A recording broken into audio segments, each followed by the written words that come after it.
सियासत करें। पुलवामा 2 और तमाम तरीके की बात करके, तो पुलवामा 2 जब कहते हैं तो पुलवामा का बदला कैसे लिया गया था वो भी याद करना चाहिए जरा उनको। वो याद करते ही उनकी रूहें सिरक जाती हैं। देखिए, एक बात तो तय है कि ये बौखलाहट में किया हुआ, हताशा में किया हुआ आतंकवादी हमला है, इसलिए सेना को टारगेट किया जा रहा है। क्योंकि दिसंबर आ रही है, रास्ता बंद होते जा रहा है, अब लेके फरवरी तक में गतिविधियों में कम आएगी। जो घुस गए वो घुस गए, और चुन चुन के हमारी आर्मी इन लोग को मार देगी, इसमें कोई शक नहीं है। ऑलरेडी कॉम्बिंग ऑपरेशन हर तरह से किया जा रहा है, लेकिन क्या ये सियासत करने का घटिया समय है?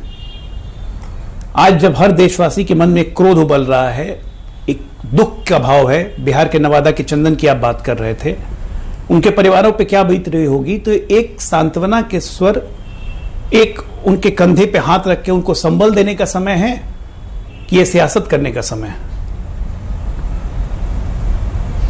तो मुझे विपक्ष की मानसिक अवस्था पे हंसी आती है, और क्रोध के कारण, उस पे क्रोध आ रहा है कि जिस क्रोध के कारण हम लोग क्या करेंगे। भारतीय आर्मी में आप सोचिए कितना क्रोध होगा, अभी जो लोग खोज रहे हैं, पूरे फोर्सेस में कितना क्रोध होगा, देश में कितना क्रोध होगा। और उस भावना को ना समझ पाना यही है कि आप जनता की नब्ज समझते नहीं है। ठीक है, मुझे विपक्ष की सियासत पे कुछ नहीं कहना है। मुझे अपने भारतीय सेना पे पूरा भरोसा है। मुझे अपने वीर जवानों पे, सेना के कमांडिंग ऑफिसर्स पे भरोसा है कि इस घटना का बदला घाटी में मौजूद हर आतंकी को चुन चुन के मार के लिया जाए। यकीनन पूरे हिंदुस्तान को अपनी भारतीय फौज पर भरोसा है, और बदला बहुत जरूरी है। चुन चुन कर एक एक आतंकवादी को उसके अंजाम तक पहुंचाना। सैफुद्दीन सोज साहब, बीजेपी की ओर से आरोप लगाए जा रहे हैं कि आप लोग इस गंभीर मसले पर, जब हमारे 4 जवानों की शहादत हुई है, उस दिन, उस समय आप लोगों की ओर से इस पर सियासत की जा रही है। नहीं, बिल्कुल नहीं, ये गलत है। इस मौके पर कोई सियासत नहीं होनी चाहिए। सबसे पहले ये जो जिन जवानों की जान गई है, उनकी फैमिलीज में क्या होगा, उनके साथ में गहरी हमदर्दी का इजहार करता हूं। तो फिर गवर्नमेंट का, चाहे यहाँ की गवर्नमेंट है या सेंट्रल गवर्नमेंट है, ये दावा करते हैं कि हमने आतंकवाद को जड़ से उखाड़ फेंका है, और फिर आए दिन जब ये वाक़ात होते हैं तो मुझे से लोगों का दिल डूब जाता है। ये इंसानी जानें ज़ाया होती हैं, और इसका अंत होना चाहिए। गवर्नमेंट को ऐसी कार्रवाई करनी चाहिए। देखिए, जहां आप कहते हैं वाक़ा हो गया है, अब मेरी दरियाफ्त में यह है कि बहुत इन्हें ये तशवीशनाक जगह है, वहां होते रहते हैं ऐसे हादसे।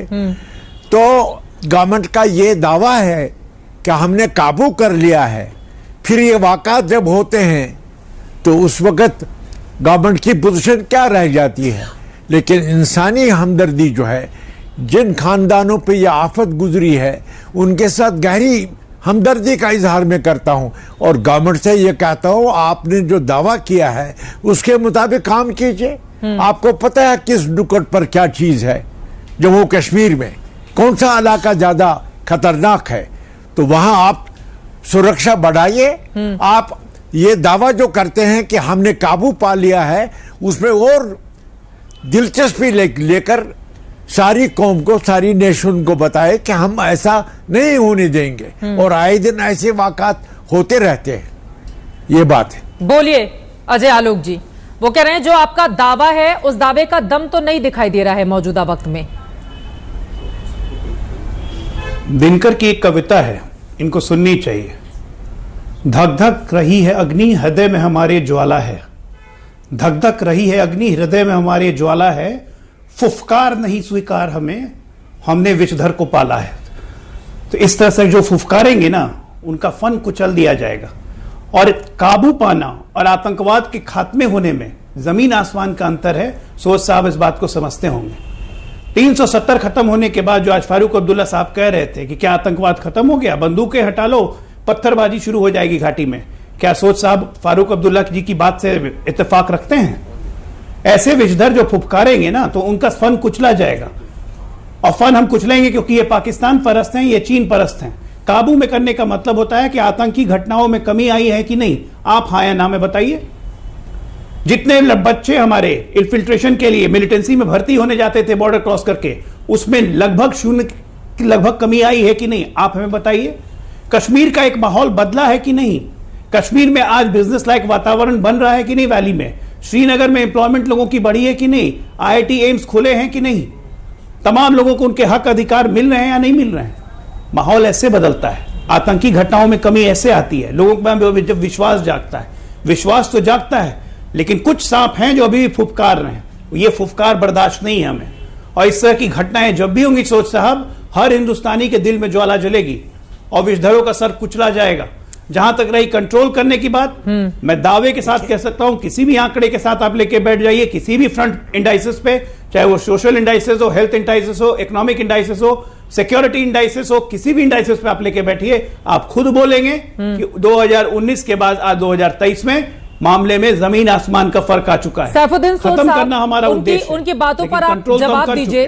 और अभी तक जो जानकारी सूत्रों के हवाले से निकलकर सामने आई है, उसमें यह भी साबित हो रहा है कि स्थानीय मददगारों की वजह से भी इन आतंकवादियों को वहां पर फायदा मिला, जिसके बाद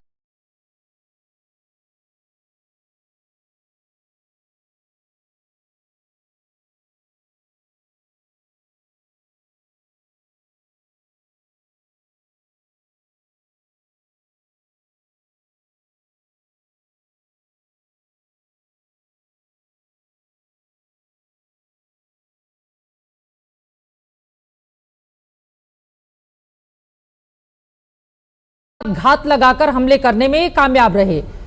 तो ऐसे जो देश के भीतर गद्दार छिपे हुए हैं, उनके खिलाफ क्या कार्रवाई होनी चाहिए? नहीं, जो भी है, आप कहते हैं मदद मिल रही है, सिविल सोसाइटी में जो लोग मदद दे रहे हैं, तो उनको हमारी आर्मी, हमारे पैरा फोर्सेस पहचाने और पहचानते हैं। गवर्नमेंट को असल में अपना दावा जो है कि हम आतंकवाद खत्म कर रहे हैं या किया है, उस दावा के मुताबिक उनको अपना बल दिखाना चाहिए। वो तो सड़क पर दिखाना चाहिए जहां आतंकवाद है। तो ऐसे वाक़ात नहीं होनी चाहिए। उन खानदानों पर क्या गुजरती है जहां ऐसे होते हैं। आप आज के दिन कहेंगे कि इनको मरहबा चाहिए, इन्होंने बलिदान दिया, इन्हें कुर्बानी दे दी, लेकिन वो खानदान तो तबाह हो गए, उनको रोजी रोटी कमाने वाले चले गए, तो उस आफत में वो गिरफ्तार हो गए। बाद में गवर्नमेंट काहली से काम लेते हैं, उन खानदानों तक जल्द नहीं पहुंचते हैं, उनको सहारा नहीं देते हैं। कई खामियां सिस्टम में नजर आती हैं। लेकिन एक दावा आप कीजिए कि हम आतंकवाद, ये कहते हैं जो लोग सियासत करते हैं, वो कहते हैं हमने आतंकवाद जड़ से उखाड़ फेंका है, और फिर ये आए दिन वाक़ात होते हैं। इस मौके पर तो मैं उन खानदानों के साथ गहरी हमदर्दी करता हूं, लेकिन उन पर गुजरी क्या है उस तक जाइए बिल्कुल, और फिर ऐसे वाक़ात को रोके। और ये बहुत जरूरी भी हो जाता है हिंदुस्तान के भीतर से। अब यकीनन बड़ी बात आपकी ओर से कही गई है कि देश के भीतर जो भी दहशतगर्दी को पालते पोसते हैं या फिर दहशतगर्दों के खिलाफ ऐसी कड़ी और बड़ी कार्रवाई होनी चाहिए कि दोबारा हमारे सैनिकों की तरफ आंख उठाकर अगर कोई देखे भी तो फिर उसकी कई पीढ़ियां इस अंजाम को भुगतने के लिए तैयार हैं। कुछ इस तरह की व्यवस्था हिंदुस्तान को करनी होगी। कुलदीप खोड़ा जी, आप फॉर्मर डीजीपी हैं जम्मू कश्मीर के, सीधे आपके पास आते हुए उसके बाद बाकी मेहमानों के पास जाऊंगी। एक हफ्ते पहले ही बीएसएफ के आईजी अशोक यादव ने कहा कि 250 से 300 आतंकवादी पाकिस्तान के लॉन्चिंग पैड में घुसपैठ करने के लिए बैठे हुए हैं, और उसके एक हफ्ते के बाद इस तरह का हमला हो जाता है। जब पहले से हमारे पास इस तरह की जानकारी रहती है तो फिर हम लोग उसी समय एक्शन क्यों नहीं लेते हैं? हमारे जवानों की शहादत के बाद हम क्यों सर्जिकल स्ट्राइक या एयर स्ट्राइक के लिए बैठे होते हैं? वो बैठे ही वहां पर हैं, क्यों मौके की ताक में है कि जैसे ही वो देखेंगे हल्की सी भी कहीं इधर उधर की बात हुई, उसके बाद वो हमला कर देंगे। तो पहले से ही कोई बड़े और कड़े कदम हम लोगों की ओर से क्यों नहीं उठाए जाते हैं? कुलदीप जी, देखिए, पुंछ राजौरी में एक्टिव होने के लिए कुछ खास वजूहत है। एक तो कश्मीर में आतंकवाद को बहुत बड़ा धक्का लगा है और वहां पे अब आतंकवाद लगभग खत्म होने के बराबर आया है, और साथ में विंटर की आने की वजह से वहां जो पासेस है, इन्फिल्ट्रेशन रूट्स है, वो भी वहां पे बर्फबारी काफी हुई है। तीसरी वजह यह भी है कि गलवान इवेंट के बाद अपने सीआई ग्रेड जो पुंछ राजौरी में है उसको डाइल्यूट किया गया और वहां की फोर्सेस कुछ लद्दाख में भेजी गई। और जैसा आपने कहा कि लॉन्चिंग पैड्स पे मिलिटेंट्स की प्रेजेंस बढ़ गई है। एक और वजह यह भी है कि अब पीओके में और कहीं कहीं एलओसी के पास में चाइनीज आर्मी की फुटप्रिंट्स भी देखी गई हैं। उनका इसमें कोई रोल है या नहीं है वो अभी क्लियर नहीं है, लेकिन हम इस बात से इनकार नहीं कर सकते कि वो खामोश बैठे वहां पे, उनका वहां पे क्या काम है वो समझने की जरूरत है। साथ साथ में जो ड्रोन्स के जरिए सामान भेजा जा रहा है उस पर चाइनीज मार्किंग्स और चाइनीज मैन्युफैक्चरिंग एविडेंट है, उसका प्रूफ है, तो चाइनीज इन्वॉल्वमेंट सामने आ रही है। और साथ साथ में जो पिछले दो तीन महीने में जो यूएस और कनाडा का रोल रहा है, जो टेररिस्ट इन्वॉल्व है इंडिया में, उनको जो वहां पे शरण मिल रही है, शेल्टर मिल रहा है, उससे भी पाकिस्तान को एक एनकरेजमेंट मिली है। और आपने देखा कि वहां के जो चीफ ऑफ आर्मी स्टाफ है आसिम मुनीर, वो आजकल वॉशिंगटन में है, वहां पे वो सेक्रेटरी ऑफ स्टेट ब्लिंकन से मिले हैं, डिप्टी सेक्रेटरी ऑफ स्टेट से भी मिले, डिप्टी एनएसए से मिले, डिफेंस सेक्रेटरी से मिले। और वहां पे वो इस बात को फोकस कर रहे हैं कि कश्मीर में 370 के बाद जो वहां पे एज पर पाकिस्तानी वायलेशन हुई है, इंटरनेशनल एक अंडरस्टैंडिंग थी कश्मीर के बारे में, बिल्कुल। और दूसरा वो ये भी उछाल रहे हैं वहां पे ह्यूमन राइट्स की बात कर रहे हैं, और जो पाकिस्तान में टेररिस्ट मारे जा रहे हैं उसमें वो इंडियन हैंड का इन्वॉल्वमेंट का वो जिक्र कर रहे हैं। तो ये सारी चीजें जो कंबाइन होके एक पाकिस्तान को एनकरेज कर रही है। लेकिन साथ में जो आपने बात कही वो हमने ये देखना है कि हम इसको प्रिवेंट क्यों नहीं कर पा रहे हैं, और ये कार्रवाइयां बढ़ती जा रही हैं। पिछले एक साल में लगभग 21 आर्मी की मार्टियर्स हुए हैं एक साल में।